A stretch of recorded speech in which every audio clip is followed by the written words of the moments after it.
السلام علیکم Islamic YouTube channel کے ناظرین، آج ہم جاننے کی کوشش کریں گے وہ کون سی ایسی عبادت ہے جو پڑھتے ہی قبول ہو جاتی ہے، اور وہ کون سی ایسی عبادت ہے جس نے علامہ محمد اقبال کو حکیم الامت بنا دیا۔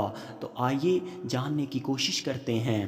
ناظرین، اسلامک یوٹیوب چینل کے ناظرین، اللہ رب العزت قرآن کریم فرقان حمید کے اندر ارشاد فرماتا ہے، ان اللہ و ملائکتہ یصلون علی النبی یا ایہا الذین آمنوا صلوا علیہ وسلموا تسلیما۔ بے شک اللہ اور اس کے فرشتے رسول اکرم صلی اللہ علیہ وآلہ وسلم کی ذات بابرکت پر درود بھیجتے ہیں۔ اے ایمان والو، تم بھی آقا نامدار صلی اللہ علیہ وآلہ وسلم کی ذات پہ درود بھیجو۔ تو ناظرین، درود شریف ایک ایسی عبادت ہے جو زبان سے نکلتے ہی اللہ کی بارگاہ میں قبول ہو جاتی ہے، اور جس کی قبولیت ہی قبولیت ہے، جس کی قبولیت کی گارنٹی ہی گارنٹی ہے۔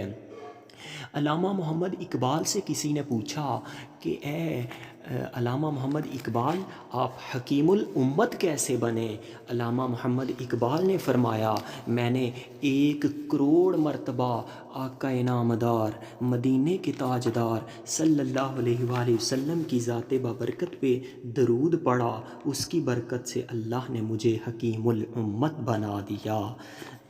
درود پاک گناہوں کا کفارہ ہے، درود پاک سے عمل پاک ہو جاتے ہیں۔ درود پاک پڑھنے والے کے لیے 1 قرات ثواب لکھا جاتا ہے، جو کہ احد پہاڑ جتنا ہے۔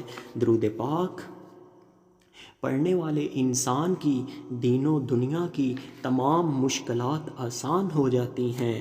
رسول اکرم صلی اللہ علیہ وآلہ وسلم نے فرمایا، قیامت کے دن ہر مقام اور ہر جگہ میں میرے زیادہ نزدیک تم میں سے وہ ہوگا جس نے تم میں سے دنیا میں مجھ پر زیادہ درود پاک پڑھا ہوگا۔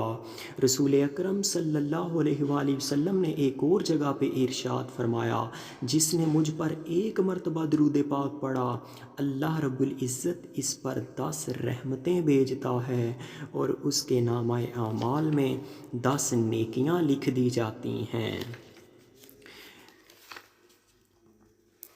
ایک اور حدیث کے اندر اللہ کے پیارے نبی صلی اللہ علیہ وآلہ وسلم نے ارشاد فرمایا، بے شک تم میں سے قیامت کے دن قیامت کے ہولوں اور اس کی دشوار گزار گھاٹیوں سے جلد از جلد نجات پانے والا وہ شخص ہوگا جس نے دنیا میں مجھ پر کثرت سے درود پڑھا ہوگا۔ ہاں ہاں، اللہ تعالیٰ اور اس کے فرشتوں کا درود پاک بھیجنا ہی کافی تھا، مگر ایمان والوں کو درود پڑھنے کا حکم اس لیے دیا ہے تاکہ انہیں ان کا اجر عطا کیا جائے۔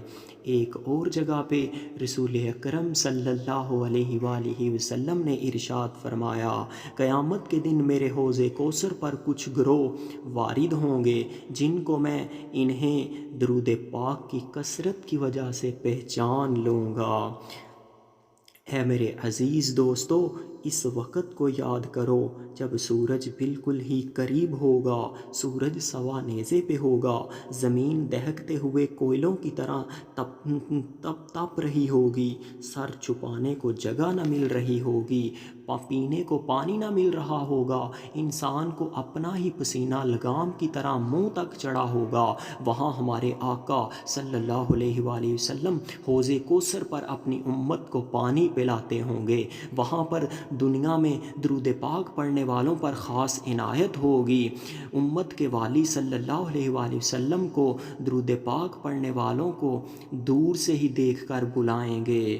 ہاں ہاں، جس خوش نصیب کو حوض کوثر سے پانی کا گھونٹ مل گیا، قیامت کی گرمی اس کا کچھ نہیں بگاڑ سکے گی۔ الصلاۃ والسلام علیک یا سیدی یا رسول اللہ، الصلاۃ والسلام علیک یا حبیب اللہ۔